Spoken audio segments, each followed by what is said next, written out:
Military theorist Sir Basil Henry Liddell Hart once lamented that history too often glorifies those who are defeated in war, while it may forget the victors. While Napoleon and Robert E. Lee are enshrined in drama, Wellington and Grant are almost forgotten, he wrote. This may be true for today's protagonist, a brutal military strategist who at a very young age led Rome in a series of spectacular victories against the greatest threat ever faced by the Republic, Hannibal of Carthage. And while Hannibal is a household name, the life and merits of his chief Roman rival may be lesser known. In today's Biographics, we will learn about Publius Cornelius Scipio, known for his accomplishments as Africanus. Here's a general which Sir Basil himself labelled as greater than Napoleon.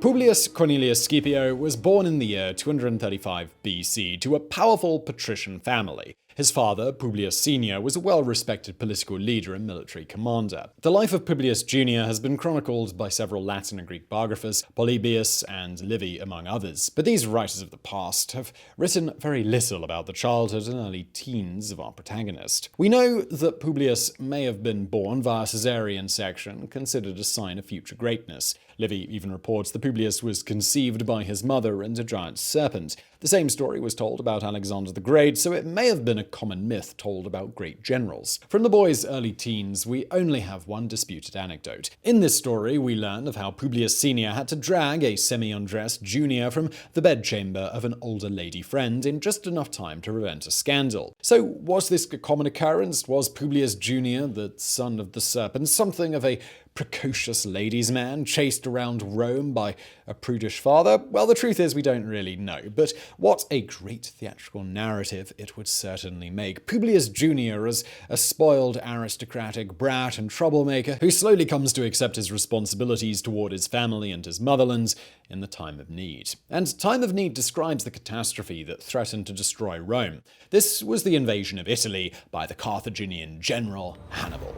At some point, you may want to watch our Biographics episode about Publius's foil, Hannibal, but, well, here are the basics. Rome and Carthage had already fought each other during the First Punic War from 264 to 241 BC. Carthage's forces were led by a handful of generals, one of whom was named Hamilcar Barca, Barca meaning the thunderbolt in the Phoenician language spoken by the Carthaginians. After more than 2 decades of fighting, Carthage had to sue for peace, yielding the island of Sicily to Rome. One generation later, in the year 219, Carthaginian forces in Spain were led by Hannibal Barca, the son of Hamilcar, or the son of the thunderbolt Hannibal, and his forces had resumed hostilities in attacking Saguntum, a Spanish city allied with Rome. That kicked off the Second Punic War. Whereas most of the first conflict centered around island combat and naval battles, Hannibal surprised Rome by taking the fight to Italy. He made a wild gambit by leading his army of 26,000 men plus elephants over the snowy peaks of the Alps and into the northern portion of the Italian peninsula. Hannibal was happy to take crazy, calculated risks. He was hell-bent on avenging Carthage's previous defeat, which had sullied the name of both his father and his country. In short, he wanted revenge, and he had the right combination of brains and brawn to get everything that he wanted.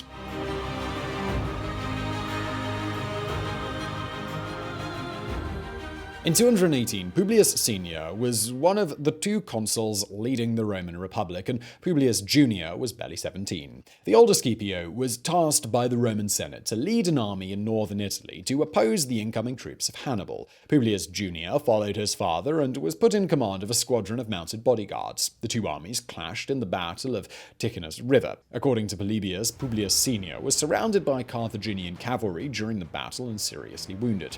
Seeing this, his son spurred on his horse and charged alone into battle. The other cavalrymen, moved by his courage, followed him into the desperate attack.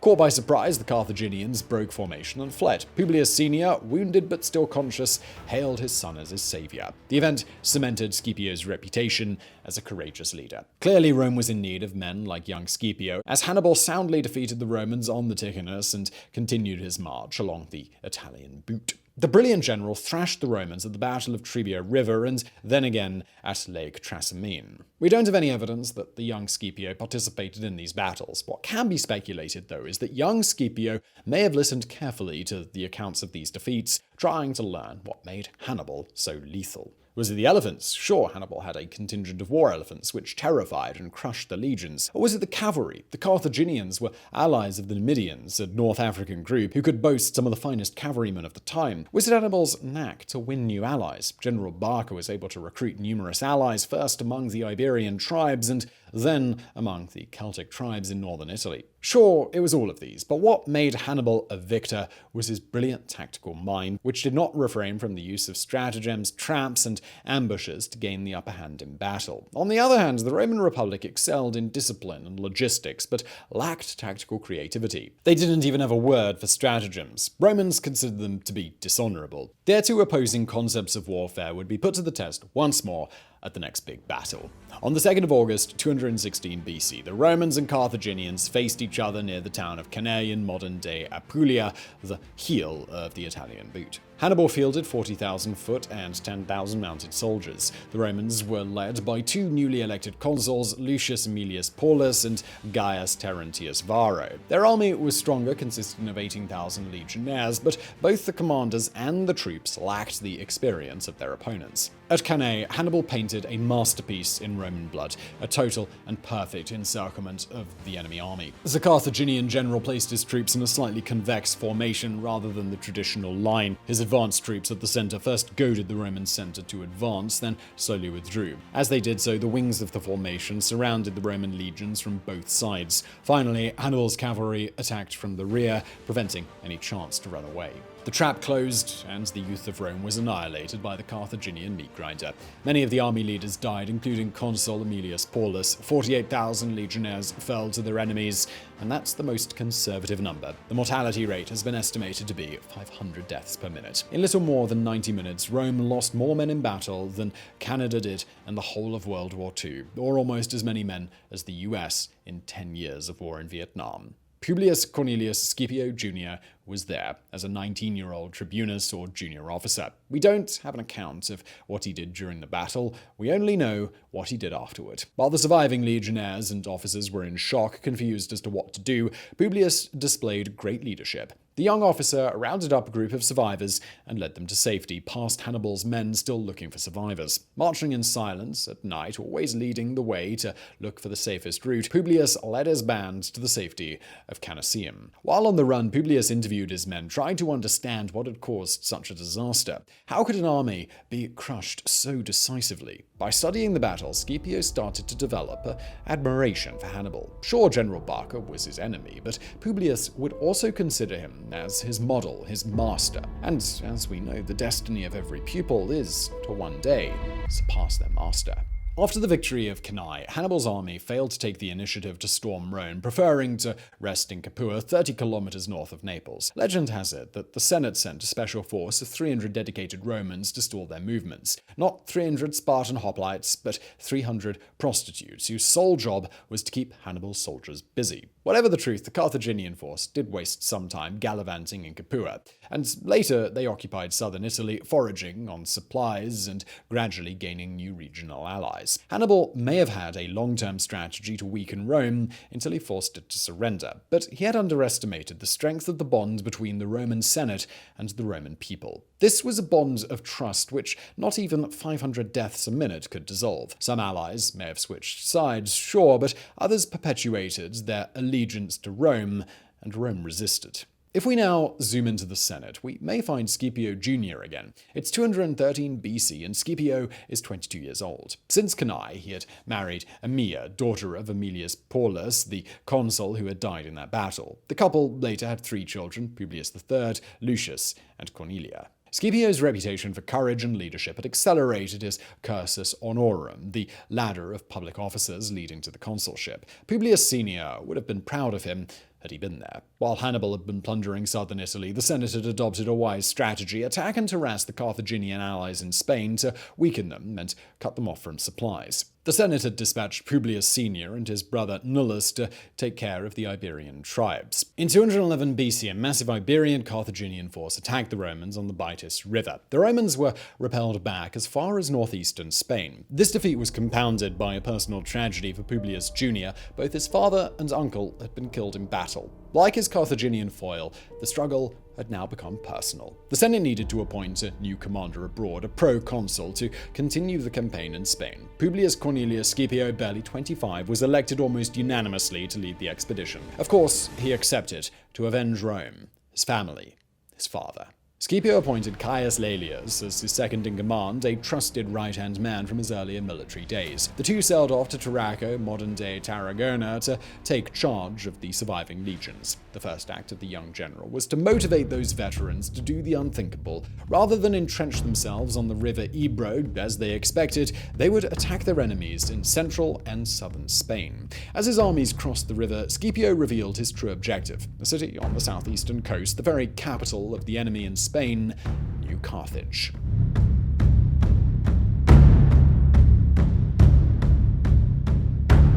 Modern military theorists Clema, Mazzella, and McLaughlin have analyzed Scipio's strategy from the perspective of the center of gravity battle theory, which calls for the identification and destruction of the true center of an enemy army's strength or balance. Hannibal's center of gravity was the support he received from Spain, and Spain's center of gravity was New Carthage, known to be impregnable. Surrounded on three sides by the sea and a lagoon, it could be besieged only by a narrow isthmus. But the crafty Scipio questioned some local fishermen, who told him about the tides, which at specific times were so low that one could walk across the lagoon. Exploiting this natural occurrence, Scipio announced to his soldiers that he would part the waters with the help of Neptune, god of the sea. And at the expected time, the sea did withdraw from the lagoon. A contingent rushed to New Carthage and stormed the poorly defended walls. After the victory, he allowed his troops to pillage and slaughter for a brief period, but then he imposed strict discipline. Some of the prisoners belonged to the same tribes that had killed his father, but he released them all. He went one step further, offering artisans, sailors, and soldiers a chance to join the ranks of the Romans. After this conquest, Scipio had to square off with the three Carthaginian generals in Iberia: Hannibal's younger brothers, Hasdrubal and Magus Barca, and Hasdrubal Gisco, Hannibal's brother-in-law. The next engagement with the enemy was the Battle of Baecula, some 350 kilometers west of New Carthage, in 208 BC. At Baecula, Scipio used his signature pincer tactic for the first time. He divided his main forces into two strong wings, which fell upon the Carthaginians' flanks. After the victory, Scipio showed again his penchant for long-sighted clemency. When he learned that a Numidian horseman called Massiva had been made prisoner, he ordered his release. The young soldier was a nephew of Massinissa, prince of the eastern Numidians, who would later show his gratitude. The next big fight took place in 206 BC at Alyppa, near modern-day Seville. This was Scipio's chance to wipe the floor with Magus Barca and Hasdrubal Gisco. During this battle, Scipio took another step further away from the Roman tactical tradition. A typical order of battle would be to field the heavy Roman infantry at the center of a line, flanked by lighter auxiliary forces provided by local allies. The Carthaginians had a similar approach, but at Alyppa, Scipio did exactly the opposite. His Iberian allies formed the center, bearing the shock of the advance of heavily armed Carthaginian foot. As the Iberians slowly withdrew, the well-drilled Roman legions advanced in a pincer movement, crushing their opponents. Magus's and Hasdrubal's armies risked annihilation if it wasn't for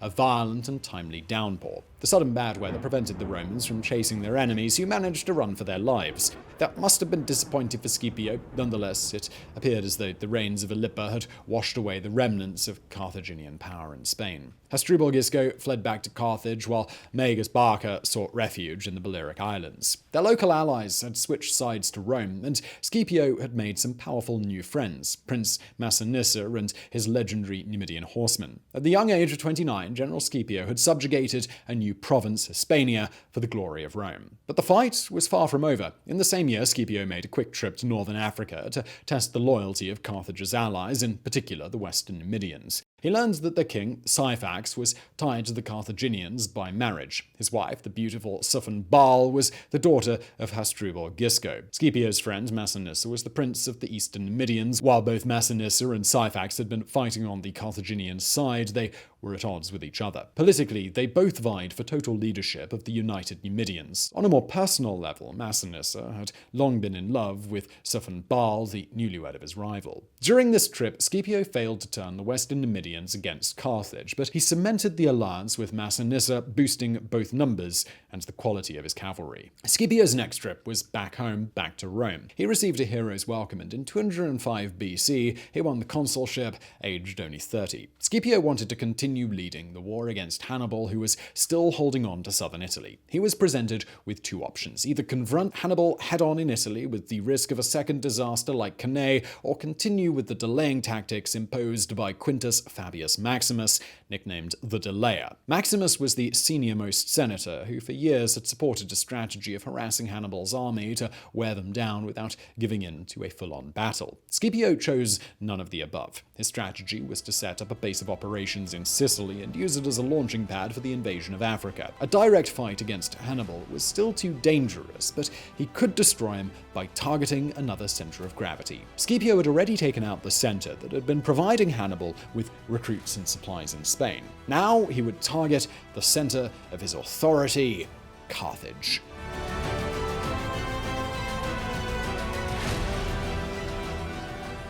The Roman Senate, influenced by Maximus, opposed this command and conquer strategy. It was too expensive and too risky. Historian Giovanni Brizzi also suggests that the family of the Delayer may have had trade ties with the Carthaginian senators. It was not in their interest to threaten the wealth of their trade partners. Eventually, Scipio and the Senate reached a compromise. He had permission to carry out his plan, but he could not raise fresh legions for his African landing. All Scipio received were the survivors of Cannae. These soldiers were the Republic's rejects, defeated and demoralized, humiliated and mistrusted by their own compatriots, accused of cowardice and desertion. These two meager legions had been refreshed with elements from disciplinary units, soldiers guilty of insubordination, theft, and other crimes. But the young general would not allow himself to fail. He drilled into shape his dirty dozen, or dirty 10,000s, and then launched an appeal to the Italic allies. The allies responded to his call, sending money, food, weapons, raw material to build new ships, and even hundreds of fully kitted out soldiers. Before heading off to northern Africa, Scipio put his troops to the test in the invasion of Locri. The southern Italian town had allied itself to Hannibal, but Scipio's spies informed him that the tide was turning. The general took the occasion to send a landing party, which promptly stormed the town in a surprise night attack, chasing away the Carthaginian garrison. This victory risked ruining all of Scipio's grand plans. The three officers left in charge at Locri proved to be a gang of crooks. They terrorized the local population and even desecrated the temple of the main deity, the goddess Proserpina. Maximus took the occasion to cry scandal. He asked for Scipio's return to Rome and for a commission of inquiry to investigate the events of Locri. Luckily, the general soon had some friends in the Senate, and they snuck a cousin of his into the commission to act in his stead. The trick worked, as the final report exonerated Scipio from any wrongdoing. With the internal opposition taken care of, Scipio was now free to launch his invasion. In the summer of 204 BC, he set sail from Sicily, leading an army of 23,500 foot and 2,500 cavalrymen. In other words, 26,000 men, the same number that Hannibal had led into Italy years before. Mere coincidence, or maybe Scipio was once again proving that he could study, emulate, and eventually best his enemy. Scipio and his army reached their first objective in northern Africa, the city of Utica, on the coast of what is today Tunisia. The Romans were soon besieged by two armies, the Numidians led by Syphax and Carthaginian mercenaries under Hasdrubal Gisco. Exploiting his previous acquaintance with the Numidian king, Scipio sent ambassadors to discuss a peace settlement. This may have been against character, but Scipio could recognize when he was in a difficult spot. The talks continued until the beginning of 203 BC, when Syphax and Scipio reached a compromise. Rome would retain control of Sicily and Sardinia, while Carthage would rule over the remaining islands of the western Mediterranean. King Syphax relished his diplomatic skills. One night in March, he prepared to relax in his lodging, surrounded by his formidable army. They had spent months inside of a makeshift camp of wooden barracks, but the war was finally coming to an end. A cry disturbed his peace as a call spread wild among the sentries. Fire. In a matter of minutes, nearly the entire Numidian camp was ablaze with furious flames consuming the tents and cabins made of twigs and dry branches. The soldiers tried to escape the inferno, only to be quickly cut down by devils hiding in the dark, Masinnis's horsemen, and Scipio's band of rejects. What had happened? While conducting talks with Syphax, Scipio had sent some of his officers to the enemy camp disguised as messengers or servants. The officers spied on the Numidians, taking note of the sentries, their shifts, and especially on the flammable nature of the camp. After Syphax had lowered his guard, Scipio had sent his two most trusted deputies, Massinissa and Caius Laelius, to set the camp on fire. While the Numidian army was slaughtered, a detachment left from the nearby fort of Hasdrubal. Just as Scipio had planned, the Carthaginians were coming to help their allies, and just as Scipio had planned, Gisco's forces were ambushed and massacred on the way there. Out of the flames of Utica, Scipio's rejects emerged triumphant. This was their first big victory in enemy territory. But something also emerged from the ashes. A new style of warfare,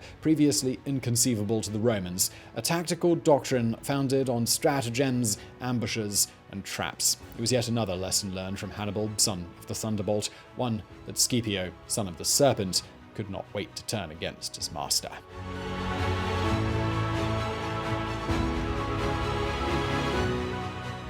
Hasdrubal and Syphax managed to escape Utica. With support from his own senate, General Gisco raised another mercenary army. These new units blocked the way to Carthage by holding positions on the fields along the river Begradus. Scipio marched head-on, ready to meet the enemy in a pitched battle. Scipio ordered his men to take the most traditional formation of the Republican times, 3 lines of infantry protected by 2 wings of cavalry. The first line were the hastati, young and fit soldiers to carry out the first clash with the enemy. The second line were the principes, older legionnaires. Finally, the triarii, the reserve of battle-hardened veterans who would join the fray at the time of need. Scipio started his battle by launching his cavalry into action. With Laelius on the right and Massinissa on the left, they charged at Gisco's horsemen. The attack was successful and the Carthaginians retreated. Laelius and Massinissa continued the chase, and when the dust settled, the flanks of Gisco's infantry were completely exposed.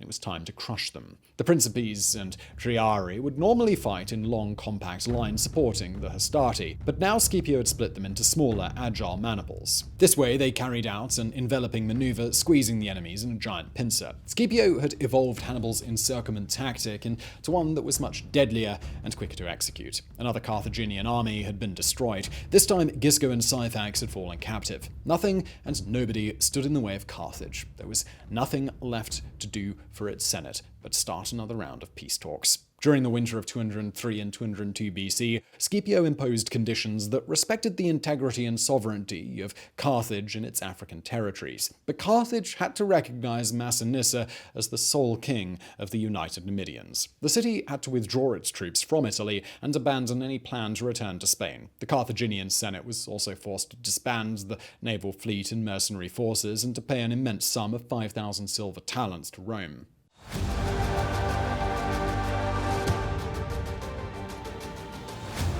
The peace negotiated with Carthage proved to be short-lived. A shipment of food supplies intended for the Roman army was blown off course by strong winds, and the triremes were beached near Carthage. Hungry citizens plundered the ships and refused to return their loot. Scipio took the occasion to resume hostilities, devastating the farmlands around Carthage. Was he just looking for an excuse to continue the fight until Hannibal showed up? Well, his latest action did cause Hannibal to return. Before Scipio could strike at Carthage, Hannibal blocked his path by establishing a camp in Zama. Hannibal's remaining army matched the Romans in strength at about 40,000 troops, plus he had the elephants, but he had less cavalry than Scipio, and realized, perhaps too late, that Zama was not well supplied with fresh water. Hannibal could not endure a long standoff, and he needed a way out. His first initiative was to ask for a meeting with Scipio to perhaps negotiate a truce or resume talks for a definitive peace. We don't have an exact record of their meeting. What we do know is that the two greatest generals of their age showed the deepest respect to each other. Perhaps Scipio was awestruck by the older rival, and perhaps Hannibal was amused to meet a younger foe who clearly considered him to be a master. When Hannibal tried to propose a truce, however, Scipio was unmoved. He replied, "You fail to endure peace. You must now prepare for war." On October the 19th, 202 BC, the Serpent and the Thunderbolt faced each other at Zama, the battle that would end it all one way or the other. Scipio had arranged his men in columns, leaving wide corridors between the maniples, and the gaps were covered by a line of light infantry. Hannibal had placed his war elephants at the front, and he started the battle by unleashing them on the Romans. This is exactly what Scipio expected. He ordered his front lines to bang their drums and blow their trumpets as loud as they could, producing such noise that frightened the elephants, that stampeded back to the Carthaginians, decimating their front lines. Some elephants continued their forward charge. This is when Scipio's light infantry moved out of the way, revealing the gaps between the maniples. The elephants continued to charge along the corridors, doing little damage and eventually leaving the battle. Now Scipio took the initiative. He ordered Massinissa and Caius Laelius to attack the Carthaginian horsemen, protecting Hannibal's flanks. The Romans and Numidians had the better cavalry and were able to chase off their opponents. Finally, it was time for Scipio to unleash his pincer and surround Hannibal. The Roman second and third lines of infantry moved out to the sides, ready to suffocate the Carthaginians with a mortal embrace. But Hannibal had heard about the battle at Begradus and knew what to expect. As the Romans tried to move around their enemy, the Carthaginians spread out in a long line, preventing the encirclement. This was the perfect countermove. Now it was just a long line of Roman infantry opposite a long line of Carthaginians and allies. With cavalry out of the picture, Scipio's infantry were outnumbered and could have quickly broken ranks. But they didn't. Those legionnaires were the veterans of Cannae, the former rejects turned heroes of the Republic. This was their occasion to avenge their defeat, and they would not back down. Eventually, the Carthaginians started to lose cohesion. Some mercenary units tried to retreat, fighting their own allies to shove them out of the way, but the final blow came from Massinissa and Laelius. Like an easterly wind, their cavalries galloped back to the melee, striking the Carthaginians from behind. Hannibal managed to escape, but on that day he left 20,000 of his men on the ground, along with any remaining hope of saving Carthage. Rome and Scipio had won the war.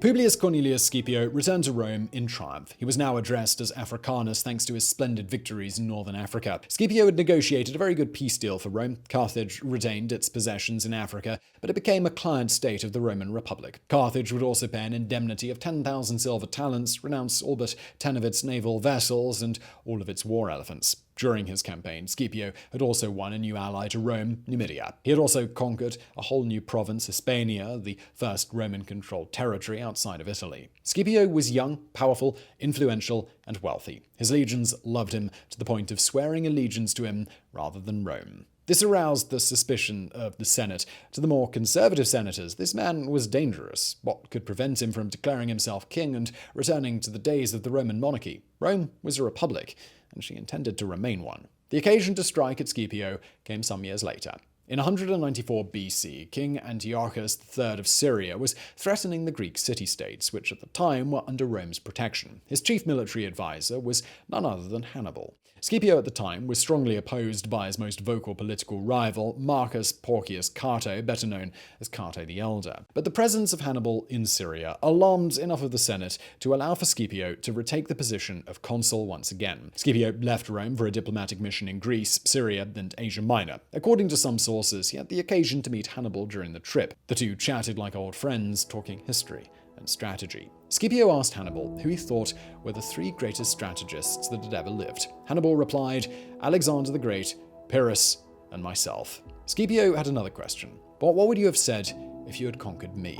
Hannibal replied, I should then have said that I was greater than Alexander, greater than Pyrrhus, and greater than all other generals. The war with Syria eventually broke out, and Scipio joined in 190 BC as nominal deputy to his brother Lucius. Unfortunately, the two old foes did not meet again. Hannibal was in Phoenicia, raising a fleet for the Syrians, and had been pinned down by the navy of Rhodes allied to Rome. In January of 189 BC, Lucius Scipio defeated the Syrians in the Battle of Magnesia. His older brother Publius was away from the battlefield recovering from an illness, but he was the victor, at least in spirit, as Lucius had used his tactics and commanded legions that he had raised and trained himself. After Magnesia, King Antioch sued for peace, agreeing to a payment of 15,000 silver talents to Rome. Of these, he paid an advance of 500 to the Scipios.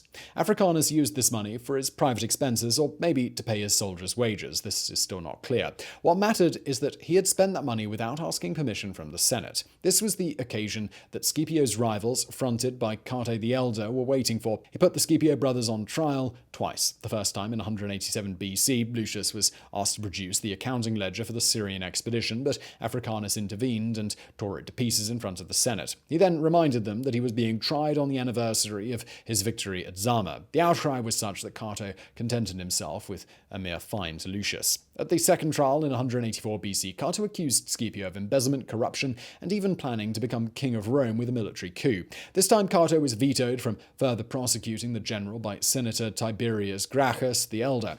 He would later marry Scipio's only daughter, Cornelia. Despite these victories in court, Scipio had grown disgusted with the Roman political class. He was not willing to serve the Republic anymore, and so he retired to his farm at Liternum near Naples. One day a crew of pirates landed at Liternum, and the old general prepared to face them, weapons in hand. Soon he realized that the pirates had not come to burn and loot, they only wanted to meet the famous victor of Zama. Such was the fame of Scipio throughout the ancient Mediterranean world. In 183 BC, Scipio must have heard the news that in the lands of Bithynia, Hannibal had committed suicide by poison. He had been vilified for his defeat at Zama and forced to flee Carthage, serving foreign kings while escaping capture by the Romans. That same year, in 183 BC, the greatest general Rome had ever known succumbed to an illness. It was most likely malaria. Publius Cornelius Scipio Africanus closed his eyes and joined many friends and enemies in the Elysian fields. In his will, he asked for his bones to be buried away from the ungrateful Rome. Scipio's legacy was enormous. His approach to strategy and innovative tactics revolutionized the armies of the Republic. His conquests launched the expansion of Rome beyond the confines of Italy. His defeat of Carthage made the Romans a sea of power unrivaled in the Mediterranean, and the cult of loyalty among his men and legions created a precedent for the emergence of characters like Julius Caesar and Augustus. In short, the life and achievements of Scipio Africanus were a major turning point in which the history of the Republic became the downhill slope toward an empire. So I really hope you found that video interesting. If you did, please do hit that thumbs up button below. Don't forget to subscribe, and thank you for watching.